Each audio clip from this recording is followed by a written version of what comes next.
हेर्नुस् है साथीहरु, आज चाहिँ म बनाउँदैछु लौकीको कोफ्ता। यसमा चाहिँ मैले बेसन हालेको छु अनि धनिया जिरा पाउडर, हल्दी अनि नुन हालेर अब चाहिँ म यसको पकौडा बनाउँदैछु।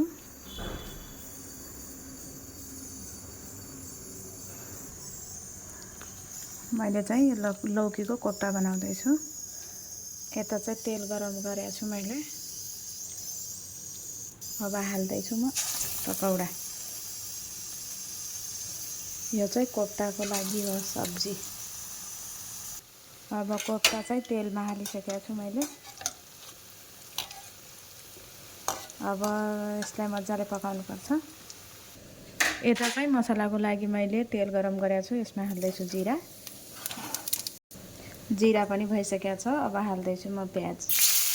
यो दुईटा प्याज चाहिँ सानो पिसमा काटेर हाल्दैछु म। अब चाहिँ प्याज पनि हालिसक्यो, प्याजलाई फ्राई गर्दैछु। यता चाहिँ कोफ्ता पनि रेडी भइसक्यो। यो चाहिँ लौकीको पकौडा अनि यसकै सब्जी बनाउने, यसलाई चाहिँ कोफ्ता भन्छन्। यो चाहिँ 3टा टमाटरलाई म घिच्दैछु यसमा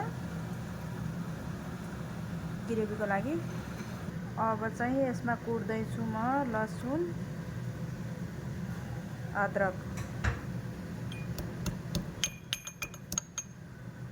अब प्याज पनि फ्राई भइसक्यो, यसमा हाल्दैछु म अदरक लसुन। अब अदरक लसुनलाई पनि मजाले फ्राई गर्दैछु। यता चाहिँ टमाटर पनि घिसिसकेको छु मैले। अब चाहिँ हाल्दैछु घिसेको टमाटर। यो चाहिँ घिसेको टमाटर। अब यसमा हाल्दैछु मसला, हल्दी,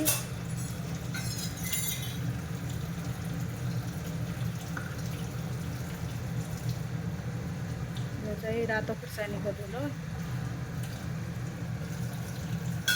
यो चाहिँ धनिया जिरा भुटेको पाउडर,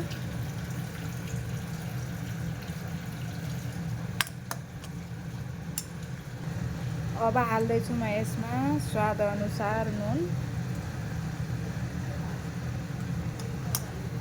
अब चाहिँ मजाले पकाउँदैछु। अब मसला चाहिँ रेडी भइसकेको छ। यसमा हाल्दैछु म पानी ग्रेभीको लागि।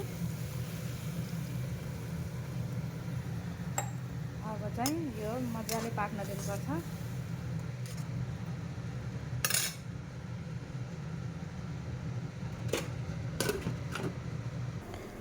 अब चाहिँ ग्रेभी पनि रेडी भइसक्यो।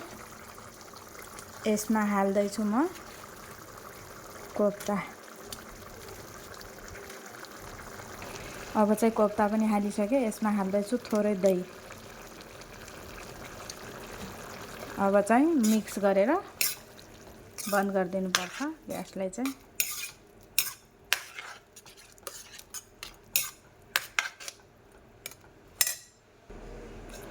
अब चाहिँ बनिसक्यो कोफ्ता।